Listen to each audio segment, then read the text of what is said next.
عائشہ صدیقہ رضی اللہ تعالیٰ عنہ کا جو واقعہ ہار گم ہونے کا ہوا، اسی اثناء میں یہ واقعہ ہوا، تو تیمم کا اللہ کریم نے حکم دیا کہ اگر تم، پہلی تو بات یہ کہ جب بھی تم نماز کے لیے کھڑے ہو تو وضو کر لیا کرو، وضو کے بغیر نماز نہیں ہوتی۔ اور یہ بھی یاد رکھیے گا کہ یہ وضو صرف نبی اکرم صلی اللہ علیہ وسلم کی امت پر ہی فرض نہیں کیا گیا، واجب کیا گیا، پہلی امتوں میں بھی یہ وضو کیا جاتا تھا۔ اور یہ جو آیا مبارکہ ہے، یہ سورہ جو مبارکہ ہم پڑھی، یہ حکم جو آیا، یہ مدینہ منورہ میں آیا، لیکن نبی اکرم صلی اللہ علیہ وسلم تو نماز مکہ میں بھی پڑھا کرتے تھے، تو کیا وہ بغیر وضو کے پڑھا کرتے تھے؟ جی، آقا اکرم صلی اللہ علیہ وسلم کا حدیث مبارک ہے کہ نبی اکرم صلی اللہ علیہ وسلم فرماتے ہیں کہ جبرائیل امین جب میرے پاس تشریف لائے تو انہوں نے آ کر مجھے یہ وضو کا طریقہ جو سکھلایا، جیسے وہ وضو کرتے رہے ویسے میں وضو کرتا رہا، پھر انہوں نے مجھے نماز پڑھنے کا طریقہ بتایا، جیسے وہ نماز پڑھتے رہے ویسے میں نماز پڑھتا رہا، تو پھر میں نے گھر جا کر ام المومنین حضرت خدیجہ الکبریٰ رضی اللہ تعالیٰ عنہا، ان کو جا کر وضو کا طریقہ سکھلایا اور نماز کا طریقہ سکھلایا۔ تو اس کا مطلب ہے کہ وضو کا جو طریقہ، وضو جو کرنا تھا وہ مکہ میں بھی فرض تھا، مکہ میں بھی فرض تھا۔ اب حکم، کیونکہ بات تیمم کی جا رہی ہے، تو ذکر اللہ کریم نے ساتھ وضو کا بھی کر دیا ہے، لیکن یہ اس سے پہلے بھی نماز کے لیے وضو شرط تھا، مشروع تھا نماز کے لیے، اور نبی اکرم صلی اللہ علیہ وسلم کی امت پر بھی اور آپ سے پہلی جو امتیں ہیں ان پر بھی وضو فرض تھا۔ دو واقعات ہیں، ایک حضرت ابراہیم علیہ السلام کا آتا ہے واقعہ کہ جب آپ شام کے لیے سفر پہ نکلے تو رستے میں ایک بادشاہ کے علاقے سے گزرے، تو آپ کی زوجہ مبارکہ جو تھی حضرت سارہ رضی اللہ تعالیٰ عنہ، وہ بہت خوبصورت تھی۔ اس حاکم وقت نے جو ہے نا وہ ان کو کہا کہ اس کو میرے دربار میں بھیجو۔ تو جب حضرت سارہ اس کے دربار میں گئیں تو اس نے اپنے غلط ارادے کے طور پر جب ان کی طرف اپنا ہاتھ بڑھانا چاہا، تو روایت میں یہ آتا ہے کہ حضرت سارہ نے وضو کر کے اللہ کے ہاں نماز ادا کی اور دعا کی کہ رب کریم، میں تیرے محبوب بندے کی زوجہ ہوں، اس کے سوا میں نے آج تک کسی اور مرد کو ہاتھ اپنے جسم کو نہیں لگانے دیا، اس کے معاملے میں میری مدد فرما۔ تو آپ نے دعا کی تو وہ جو تھا نا وہ زمین میں دس گیا، دسنا شروع ہو گیا۔ جب وہ دسنا شروع ہو گیا تو آپ نے پھر دعا کی، رب کریم اگر یہ اسی حالت میں مر گیا تو لوگ مجھ پر قتل کا الزام لگائیں گے۔ تو اللہ کریم نے پھر اس کو چھوڑ دیا۔ یہ واقعہ کئی کتب میں، سجر کتب میں یہ نقل ہے۔ میں جو بات بتانا چاہتا ہوں کہ یہ بھی لکھا ہوا ہے کہ حضرت ہاجرہ نے وضو کیا، تو یہ ابراہیم علیہ السلام کی زوجہ مبارکہ تھی۔ اسی طرح بنی اسرائیل کا ایک واقعہ حضرت نبی اکرم صلی اللہ علیہ وسلم نے خود بیان کیا۔ ایک جریح نام کا ایک پادری تھا، جریح نام کا ایک پادری تھا، تو وہ نماز پڑھ رہا تھا اپنے عقیدے کے مطابق، جو اس کی ماں نے آواز دی اس نے غور نہ کیا، اس کی ماں نے اس کو بد دعا دی۔ تو وہ کیا ہوا اس کے ساتھ معاملہ کہ ایک عورت نے اس پر الزام لگا دیا بدکاری کا کہ اس نے میرے ساتھ بدکاری کی ہے، اور بچہ اس نے کسی اور کا جنا لیکن نام اس پادری کا لگا دیا۔ تو اس پادری نے اللہ کے حکم سے نا جو جب اس کی طرف اشارہ کیا تو وہ بچے نے بتا دیا کہ میں فلاں کا بیٹا ہوں جی۔ تو پھر وہ لوگ جو اس کو قتل کرنے کے در پہ تھے، جریح کو، انہوں نے کہا، پہلے کہتے تھے ہم تیرا مندر جو گرجا مسمار کر دیں گے، پھر کہتے ہیں ہم سونے کا بنا دیں گے۔ آپ نے کہا نہ، تم سونے کا نہ بناؤ، ویسا ہی رہنے دو۔ تو وہاں بھی ذکر یہ آتا ہے کہ اس نے بھی وضو کر کے جو ہے نا اللہ کی بارگاہ میں نماز ادا کی، اس جری نے بھی، بنی اسرائیل کی۔ تو اس سے بعد یہ بتانا چاہتا ہوں کہ وضو، یہ کہنا کہ یہ آیت اتری تھی تو وضو فرض ہوا تھا، ایسی بات نہیں ہے۔ وضو پہلے سے ہی چلا آ رہا تھا، وضو پہلے سے ہی، نماز بغیر وضو کے جائز ہی نہیں تھی، شرط تھا وضو جو کرنا تھا، ٹھیک ہے۔ تلقین نبی اکرم صلی اللہ علیہ وسلم نے پھر اپنے صحابہ کو کی، بتایا، جیسے آپ نے بتایا، آپ نے پوچھا بھائی نماز پڑھو، تو صحابہ نے پوچھا یا رسول اللہ صلی اللہ علیہ وسلم کیسے پڑھے؟ تو آپ نے فرمایا جیسے میں کرتا ہوں ویسے کرتے چلے جاؤ۔ اسی طرح وضو کا طریقہ بھی نبی اکرم صلی اللہ علیہ وسلم نے جیسے فرمایا کہ میں نے ام المومنین حضرت خدیجہ الکبریٰ کو وضو کرنے کا طریقہ سکھلایا، تو اسی طرح صحابہ رسول صلی اللہ علیہ وسلم کی تربیت آپ نے فرمائی، وضو کرنے کا طریقہ بتایا۔ تو یہاں جو حکم رب کریم دینا چاہتا تھا وہ یہ تھا کہ اگر وضو کرنا شرط ہے، وضو کرنا شرط ہے، اگر آپ تم کسی ایسے مقام پر ہو، ایسی حالت میں ہو کہ تمہیں پانی میسر نہیں، پانی میسر نہیں، تو اس کے نعم البدل کے طور پر یہ ہے کہ تم تیمم کر لو، پاک مٹی کے ساتھ جو ہے نا وہ اپنے ہاتھوں کو اور اپنے چہرے کو، ہاتھوں کو یاد رکھیے گا، جب ہاتھوں کی بات کی جاتی ہے تو کونیوں تک، ہاتھ پانی کے ساتھ دھونے ہیں تب بھی کونیوں تک، پاؤں کا جب ذکر کیا جاتا ہے تو ٹخنوں تک، جی ٹخنوں سے اوپر چلے جائیں تو آسن ہے، ٹخنوں تک بھی کر لیں تو جائز ہے، جی پاؤں جب بات کی جائے تو ٹخنوں تک، ہاتھ کی بات کی جائے تو کونیوں تک، اگر دھونا ہے تب بھی کونیوں تک، اگر تیمم کرنا ہے تو تب بھی کونیوں تک۔ تو دو چیزیں جو رب کریم نے بتائیں کہ ایک یہ ہے کہ اپنے چہرے کو دھو لیا کرو، اپنے چہرے کو دھو لیا کرو، اور دوسرا اپنے ہاتھوں کو کونیوں تک دھو لیا کرو، اور پھر اپنے پاؤں کو ٹخنوں تک دھو لیا کرو۔ تو یہ وضو کرنے کا طریقہ ہے۔ اور تیمم کا طریقہ میں نے آپ کو بتایا تھا، اس میں صرف یہ بازو اور یہ چہرہ مٹی کے ساتھ ہاتھ جاڑ کر، تو اللہ نے فرمایا اگر تمہیں پانی میسر نہ آئے تو تم ایسا کیا کرو کہ تیمم کر لیا کرو، اور تیمم وضو کا نعم البدل ہے، تیمم وضو کا نعم البدل ہے۔ اور اس میں یہ بھی اللہ کریم نے فرمایا کہ اگر تم پر غسل بھی فرض ہو، اگر تم حالت جنابت میں ہو تو تب تو غسل کے بغیر نماز نہیں تم ادا کر سکتے، لیکن اگر تم حالت جنابت میں بھی ہو، غسل تم پر فرض ہے، پھر بھی تمہیں اگر پانی میسر نہیں آ رہا تو پھر بھی اس غسل کا قائم مقام بھی تیمم ہوگا، اس غسل کا قائم مقام بھی تیمم ہوگا، کیونکہ اللہ کریم اتنا غفور اور رحیم ہے۔ اسی لیے اللہ نے فرمایا نا کہ دین میں سختی نہیں، آقا کریم صلی اللہ علیہ وسلم ہی فرمایا کرتے تھے کہ دین کو آسان کر کے لوگوں کے سامنے پیش کیا کرو، اور یہ آسانیاں ہیں کہ حکم وضو کا ہے، پھر کہا پانی نہیں ہے تو چلو کوئی بات نہیں، تیمم کر لو، تیمم کر لو، غسل کے لیے پانی نہیں ہے تب بھی تیمم کر لو۔ تو یہ رخصت دی رب کریم نے ایمان والوں کو، تاکہ تم کوئی عذر باقی نہ بچے، کوئی عذر کہ پانی نہیں ہے جی نماز نہیں ہو، کیوں جی پانی میسر نہیں ہے، تو اللہ کریم نے اس عذر کو بھی ختم کیا اور سہولت بھی دے دی۔ بندہ اس میں اور بھی حکم، جیسے آپ سورہ انساء میں ہم نے پڑھا، اگر کوئی مرد آئے، اللہ نے فرمایا یہاں او مرد آ، اگر تم بیمار ہو، مطلب کہ ایسی مرد ہے کسی شخص کو، کسی فرد کو، عورت یا مرد کو، کہ وہ پانی نہیں سر پہ بہا سکتا، ڈاکٹر نے منع کیا ہے کہ تمہارے لیے نقصان دہ ہوگا، پانی نہیں بہا سکتا، تو اس کے لیے بھی رخصت ہے یہ کہ وہ تیمم کر کے اپنا وقت جو ہے وہ گزار سکتا ہے، اس وقت تک تیمم اس کا قائم مقام رہے گا جب تک وہ اس بیماری سے فارغ نہیں ہو سکتا۔ دیکھیں اللہ کریم کتنی رحمتیں کرنے والا کہ وہ تیمم جو ہے اس کے غسل کا نعم البدل، لیکن جب اس کو صحت ہو جائے پھر اس کو فضل، اس پر غسل جو ہے وہ اس کا فرض ہوگا، غسل اس کا جو فرض ہے وہ قائم رہے گا، باقی بھی رہے گا، جیسے ہی وہ مرض سے فارغ ہوگا تو وہ غسل کرے گا۔ اسی طرح آپ سفر میں ہیں، پانی نہیں ہے تو آپ تیمم کر کے نماز پڑھ سکتے ہیں، لیکن اگر پانی میسر ہے، آپ کو یہ پتا ہے کہ یہاں سے چند قدموں پر یا چند میل پر پانی میسر ہے، تو پھر احسن یہ ہے کہ وہاں پر جا کر وضو کر کے نماز ادا کریں، بشرطے یہ کہ نماز کا وقت باقی رہ جائے، یہ نہ ہو کہ وہاں پہنچتے پہنچتے آپ کی نماز قضا ہو جائے یا آخری وقت میں نماز داخل ہو جائے۔ تو اس سے بہتر یہ ہے کہ آخری وقت میں نماز داخل ہونے سے بہتر یہ ہے کہ پانی کا انتظار کرنے سے تیمم کر کے انسان اپنی نماز کو ادا کر لے، کیونکہ یہ رخصت دی گئی ہے اللہ کریم کی طرف سے۔ اس میں نماز کے فرض کرنے میں، نماز کی نیکیوں میں، نماز کے اجر میں کوئی فرق نہیں پڑتا، اگر پانی ہے تو وضو کریں، پانی نہیں تو تیمم کر لیں۔ اور پھر اللہ کریم نے یہ فرمایا کہ اللہ نہیں چاہتا کہ تمہارے اوپر کسی قسم کی سختی کرے، یعنی کہ اسٹرکٹلی نہیں ہے، یہ نہیں کہ ایک قانون رب کریم نے بنایا، کچھ مقامات، کچھ احکامات ایسے ہیں جہاں پر اللہ کریم نے سختی سے منع کیا، جی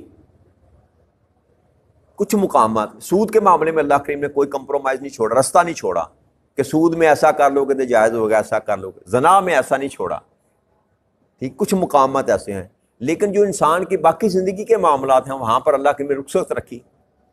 بھائی آپ سور نہیں کھا سکتے، آپ حرام نہیں کھا سکتے، مردار نہیں کھا سکتے، لیکن اگر تمہاری زندگی کو خطرہ ہے تو اس قدر کھا لو جس قدر تمہاری جان بچ سکتی ہے.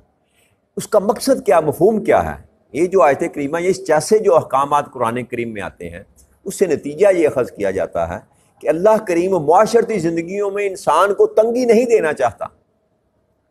اور آقا کریم صلی اللہ علیہ وآلہ وسلم کی زندگی کو آپ پڑھ کر دیکھیں نا، تو آپ نے لوگوں کے لیے سہولتیں جو ہیں وہ پیدا کی، لوگوں کے لیے آسانیاں پیدا کی، مشکل میں نہیں ڈالا. اور آپ حکم فرمایا کرتے تھے جب بھی کبھی کسی کو بھیجتے تبلیغ کے لیے تو یہ اسپیشل کہا کرتے تھے لوگوں کے سامنے آسان دین پیش کرنا، مشکل دین نہ پیش کرنا کہ لوگ گھبرا ہی جائیں. تو مزاج ہے نا انسان کا، انسان جو ہے تھوڑی سی آزادی چاہتا ہے. تو یہ دین اسلام جو ہے نا، اس نے انسان کی آزادیوں کو سلب نہیں کیا. ایک بہت بڑا وسیع حصہ ہے جو اللہ کریم نے کھلا چھوڑ دیا، جیسے تیرا دل کرتا ہے جو مرضی کھا، جو مرضی پی، جو مرضی پہن، جیسا مرضی ہے بول. لیکن قانون ایک وضع کر دیا، لباس ایسا ہو جو ساتر ہو، تیرا ستر ڈھانپ سکے، ٹھیک ہے نا جی. کھانا ایسا ہو جو حلال ہو، حلال ذریعے سے کمایا ہو، اور جن کو حرام کیا ہے وہ نہ ہو، باقی جو مرضی کھا، جیسے مرضی کھا، ٹھیک ہے نا جی. تو اسی طرح اللہ کریم جو ہے نا یہ چاہتا ہے، اللہ فرماتے ہیں میں یہ نہیں چاہتا کہ تم پر کسی قسم پہ سختی کی جائے. اللہ نرمی برتتا ہے، لیکن اصل مدعا کیا ہے رب کریم کا؟ یہ جو احکامات نازل کیے جاتے ہیں تمہیں بچایا جاتا ہے کہ اس طرف نہ جانا، اس کا مدعا یہ ہے، اللہ چاہتا ہے کہ میں چاہتا ہوں کہ تم پاک ہو جاؤ، ہر قسم کی غلاظت اور ہر قسم کی نجاست سے تم پاک ہو جاؤ. اور صرف بدنی نجاست نہیں، یہ وضو اور تیمم تو انسان کو بدنی نجاست سے پاک کرتا ہے نا. اللہ کریم کا منشا یہ بھی ہے کہ انسان روحانی طور پر بھی جو اس کے اندر غلاظت اور نجاست ہے اس سے بھی پاک ہو جائے. اور اس کا سب سے بڑھ کر طریقہ جو وہ یہی ہے، اندر کی غلاظت اور نجاست کو دور کرنے کا طریقہ وہ اللہ نے فرمایا میرا ذکر ہے، کہ میرا ذکر کیا کرو، کیونکہ ذکر جو ہے وہ انسان کے وجود کو، انسان کی روح کو جو ہے وہ صاف کرتا. ذکر جو ہے وہ روح کی خوراک ہے، اللہ کا ذکر روح کی خوراک ہے. تو جیسے بدن کو پاک کرنا جو رب کریم چاہتا ہے کہ میں چاہتا ہوں کہ تمہیں پاک کر دے، اس سے مراد صرف بدن کی پاکی نہیں ہے، اس سے مراد صرف بدن کی، یہ مضمون صرف بدن کو پاک کرنے کے اللہ نے فرمایا. لیکن اللہ کا منشا یہ ہے کہ جب تمہیں پاک کر دے تو ظاہر اور باطن بھی تمہارا پاک کر دے، تمہارے وجود کو بھی پاک کر دے، تمہاری روحوں کو بھی پاک کر دے، اور تم پر اپنی نعمتیں پوری کر دے تاکہ تم شکر گزار بن جاؤ، تاکہ تم کہ اپنی نعمتیں تم پر پوری کر دے. کوئی ایسی نعمت نہ بچے رب کریم کی طرف سے جو وہ تم کو عطا نہ کرے. اور نعمتیں کس لیے تم کو دے؟ تاکہ تم اس کا شکر گزار بن جاؤ، اس کا شکر کرنے والے بن جاؤ. ساتھ ہی اللہ کریم نے دوسری آیت کریمہ میں آیت نمبر 7 میں فرمایا وَاذْكُرُوا نِعْمَتَ اللَّهِ عَلَيْكُمْ وَمِيثَاقَهُ الَّذِينَ وَأَصَاكُمْ بِهِ إِذْ قُلْتُمْ سَمِعْنَا وَأَطَعْنَا وَاتَّقُوا اللَّهَ إِنَّ اللَّهَ عَلِيمٌ بِذَاتِ الصُّدُورِ. اب جب میں نے تم پر ساری اپنی نعمتیں پوری کر دی، جو پرسوں ترسوں ہم نے گفتگو کی تھی، اللہ نے فرمایا تھا کہ الْيَوْمَ أَكْمَلْتُ لَكُمْ دِينُكُمْ وَأَتْمَمْتُ عَلَيْكُمْ نِعْمَتِي، کہ اب میں نے اپنی ساری نعمتیں تم پر مکمل کر دی. تو یہاں بھی اللہ نے فرمایا کہ تم پر اپنی نعمتیں پوری کر دوں، لیکن کس لیے نعمتیں کس لیے کی؟ کہ تاکہ تم شکر گزار بنو. اب اللہ فرماتے ہیں اے میرے بندو وَاذْكُرُوا نِعْمَتَ اللَّهِ، اللہ کی ان نعمتوں کو یاد کرو جو تم پر کی گئی. وَمِيثَاقَهُ الَّذِينَ وَأَصَاكُمْ بِهِ، اور کیا اس کے عہد کو بھی یاد کرو جو تم نے ان سے پختہ کیا تھا. دو باتیں کی رب کریم، ایک یہ کہ جو نعمتیں تم پر کی ان کو یاد کرو. یاد کرنے کا مطلب کیا ہوتا ہے؟ یاد کی ضد جو ہے وہ بھول جانا ہے. انسان کی فطرت میں یہ چیز ہے کہ انسان بھول جاتا ہے. انسان کچھ لمحے کے لیے یاد رکھتا ہے. انسان کے ساتھ انسان نے بھی نیکی کی ہو نا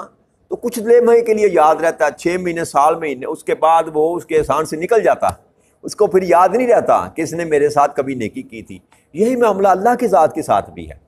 ہم بھول جاتے ہیں کہ رب کریم نے ہم پر نعمتیں کی تھی۔ اللہ یاد کرا رہا ہے کہ اے بندے اللہ کی نعمتوں کو یاد کرو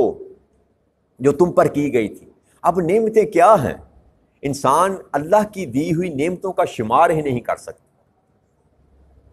آپ اپنی زندگی میں نعمتوں کا شمار کرنا شروع کر دیں، آپ کی گنتی ختم ہو جائے گی، آپ کی سوچ جو ہے اس کی حدیں ختم ہو جائیں گی، لیکن آپ اللہ کی نعمتوں کا شمار نہیں کر سکتے۔ صرف اپنے وجود پر ہی اگر غور کر لیں تو اپنے وجود کے اندر جو اللہ کریم نے آپ کو نعمتیں عطا فرمائی ہیں وہ بھی، اس کا بھی آپ شمار، فَبِأَيِّ آلَاءِ رَبِّكُمَا تُكَذِّبَانِ، تم کون کون سی نعمتیں ہیں جن کو جٹلاؤ گے۔ تو نعمتوں کا جو اللہ نے ذکر کیا تو انسان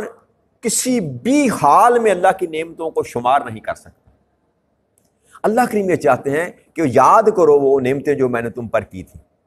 یاد کرانے کا مقصد یہ ہے، اوپر جو اللہ نے فرمایا نعمتیں پوری کر دیں کس لیے کہ تم شکر گزار بن دو۔ یاد کرانے کا مقصد یہ ہے کہ جب تمہیں میری نعمتیں یاد آئیں گی کہ اللہ کریم نے مجھ پر فضل کیا، مجھ پر کرم کیا، مجھے عزت دی، مجھے وقار دیا، مجھے مال دیا، مجھے اولاد دی، مجھے صحت دی، مجھے عزت دی، یہ جب تمہیں نعمتیں یاد آئیں گی تو تم میرا شکر کرو گے، تم میرا شکر کرو گے۔ یاد کرانے کا مقصد یہ ہے کہ تم میرا شکر کرو، تم میرا شکر کرو۔ اور دوسرا یہ اللہ کریم نے فرمایا کہ اس عہد کو یاد کرو جو ہم نے تم سے لیا تھا۔ اب اس عہد میں بھی دو تین باتیں ہیں۔ ایک عہد تو وہ تھا جو اللہ کریم نے جب ساری روحوں کو پیدا کیا تو اللہ کریم نے آدم علیہ السلام سے لے کر آخری انسان جو اس دنیا میں آئے گا اس شخص کی تمام ارواح کو اکٹھا کر کے ان سے عہد لیا تھا، الست ربکم، کیا میں تمہارا رب نہیں ہوں؟ جی، تو سب نے کہا تھا قالوا بلا، کیوں نہیں۔ ایک عہد وہ تھا کہ سب نے، اس سب عالم ارواح نے، سب نے اللہ کو اپنا رب ماننا تھا۔ ایک عہد تو وہ اللہ کہتا ہے وہ عہد جو تم نے پکا میرے ساتھ کیا تھا کہ میں ہی تمہارا رب ہوں، اب اس عہد کو پورا کرو، میرے سوا کسی اور کی عبادت نہ کرو۔ ایک عہد یہ ہے۔ ایک عہد جو بنی اسرائیل سے رب کریم نے لیا کہ تم تورات پر ایمان لاؤ گے، موسیٰ علیہ السلام پر ایمان لاؤ گے، اس کے بعد جو میرا محبوب آنے والا ہے آخر الزمان نبی بن کر، اس پر ایمان لے کر آؤ گے۔ یہ یہود سے بھی عہد لیا گیا اور عیسائیوں سے بھی عہد لیا گیا۔ تو خاص پرائے میں ان سے بھی ایڈریس کیا جا رہا ہے کہ اس عہد کو بھی یاد کرو جو تم سے لیا گیا تھا کہ میرا محبوب آئے گا تو تم اس کو مانو گے، اس کو مانو گے۔ اور تیسرا عہد جو ہے وہ ایمان والوں سے، کہ جب بندہ داخل ہوتا ہے ایمان میں تو اللہ کے ساتھ عہد کرتا ہے کہ ہم اللہ کی بھی اطاعت کروں گا اور اللہ کے رسول کی بھی اطاعت کروں گا۔ اسی کو ایمان کہتے ہیں نا، اطیعوا اللہ و اطیعوا الرسول، یہی حکم ہے اللہ کا، اے ایمان والو میری بھی اطاعت کرو اور میرے رسول کی بھی اطاعت کرو۔ تو ایمان کا تقاضا یہ ہے کہ اللہ کی اطاعت، اللہ کے رسول کی اطاعت کی جائے۔ تو اللہ کہتا ہے وہ بھی وعدہ پورا کرو نا جو تم نے کیا تھا میرے ساتھ کہ اے مولا ہم تیرے بھی تابع دار رہیں گے اور تیرے محبوب کے بھی تابع دار رہیں گے۔ تو تینوں ہی مقامات پر جس پیرائے میں بھی اس بات کو لیں، جو بھی عہد اللہ کریم کروانا چاہتا ہے، جو بھی وعدہ ہم نے رب کریم کے ساتھ کیا ہے، اللہ برطور یہ چاہتا ہے کہ اپنے اس وعدے کا اس کو ایفا کرو، وہ پورا کرو۔ کون سا وعدہ؟ اللہ کریم فرماتے ہیں تم نے یہ وعدہ کیا تھا، کیا قل تم سمعنا واطعنا، تم نے یہ کہا تھا کہ ہم نے سن لیا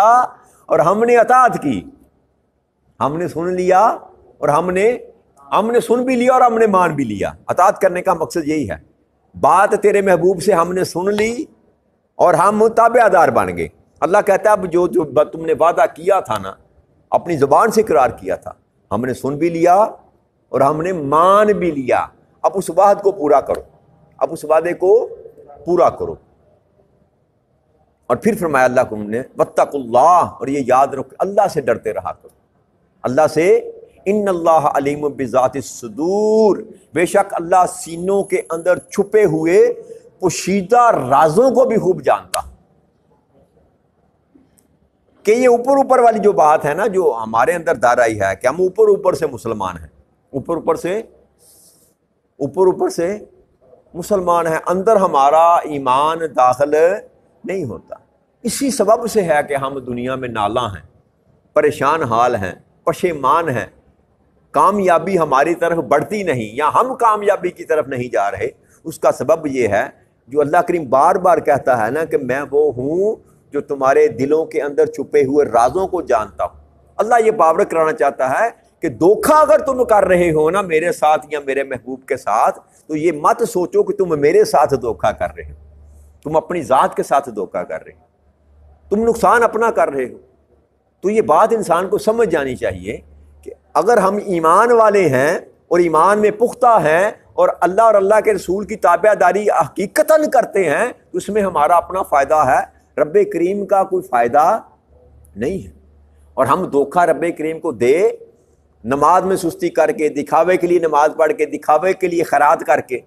دکھاوے کے لیے حج عمرہ کر کے ہم دنیا کو تو خوش کر سکتے ہیں، اللہ کریم کو دھوکہ نہیں دیا جا سکتا۔ لہذا جو میں بات آپ کو بار بار سمجھانا چاہتا ہوں کہ عمل میں خالصیت پیدا کریں،